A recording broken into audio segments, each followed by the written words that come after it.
कैसे हैं आप लोग। मैं हूं अनुपमा, स्वागत है आपका अनुपमा लाइव विद ट्विंस में। आज मैं जा रही हूँ क्रिसमस ट्री डेकोर करने के लिए। वैसे गांव में क्रिसमस ट्री कौन डेकोर करता है, पर मेरे पास जीता जागता ट्री है, तो मैंने सोचा क्यों ना इसका फ़ायदा उठाया जाए। थोड़ा ट्री पे लाइट वाइट भी लगा देंगे तो बच्चे भी खुश हो जाएंगे और अच्छा भी लगता है। तो फिर चलिए मैं दिखाती हूँ आपको अपना जीता जागता क्रिसमस ट्री, जिसको मैं अभी सजाने वाली हूँ। ये रहा, टेंटरान। वैसे ट्री बहुत बड़ा सा है, मैं यहाँ तक पहुँच नहीं पाऊँ, मैं वहाँ तक पहुँच नहीं पाऊँगी, पर देखती हूँ चेयर वेयर लगा के कुछ लाइट लगाना पड़ेगा। बच्चे अभी नानी के साथ घूमने गए हैं खाना खा करके, तो मैं फटाफट कर लेती हूँ, नहीं तो फिर आ जाएंगे तो कोई काम नहीं हो पाएगा।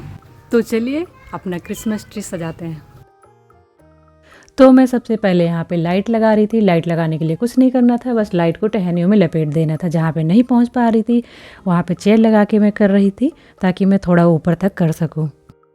और जहाँ पे चेयर लगा के भी नहीं पहुँच पा रही थी वहाँ पे मैं डंडे के सहारे से ऊपर लाइट को टांग रही थी। और थोड़ी देर बाद पापा आ गए, वो भी हेल्प कर रहे थे मेरी, कि पेड़ काफ़ी ऊंचा है तो वहाँ तक कोई नहीं पहुँच सकता था।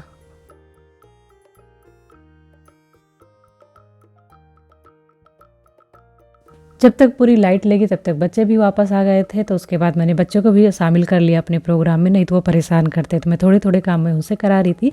यहाँ पे मैं कॉटन बॉल लगा रही हूँ, कॉटन जो घर पे ही रखे हुए थे, तो मैंने सोचा क्यों ना इसका भी इस्तेमाल किया जाए। और कॉटन लगाने के बाद तो ऐसा लग रहा था कि इस पर बर्फ़ पड़ी हो।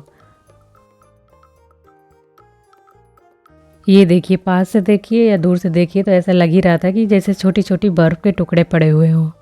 आज इतना ही डेकोरेशन किया क्योंकि और भी काम थे, और मैं चारपाई पे बैठी हुई थी और तीनों बच्चे वहीं पे कुछ तो मीटिंग कर रहे थे, कुछ तो इनका कार्यक्रम चल रहा था वहाँ पे, क्योंकि और कोई बड़ा तो नहीं था इसलिए नहीं पता क्या चल रहा है। थोड़ी देर बाद टुक्कू आ रहे हैं कोई संदेशा लेकर के, और संदेशा ये था कि मीकू को पॉटी आई है और ये टुक्कू बताने आए थे।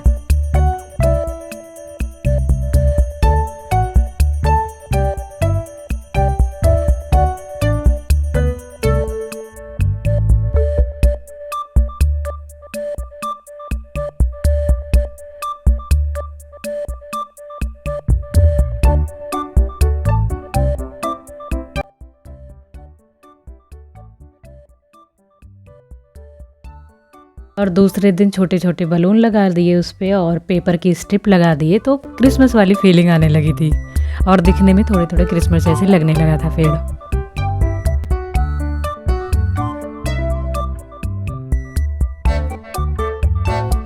और ये रहे बच्चे जो सैंटा कैप लगा के घूम रहे हैं।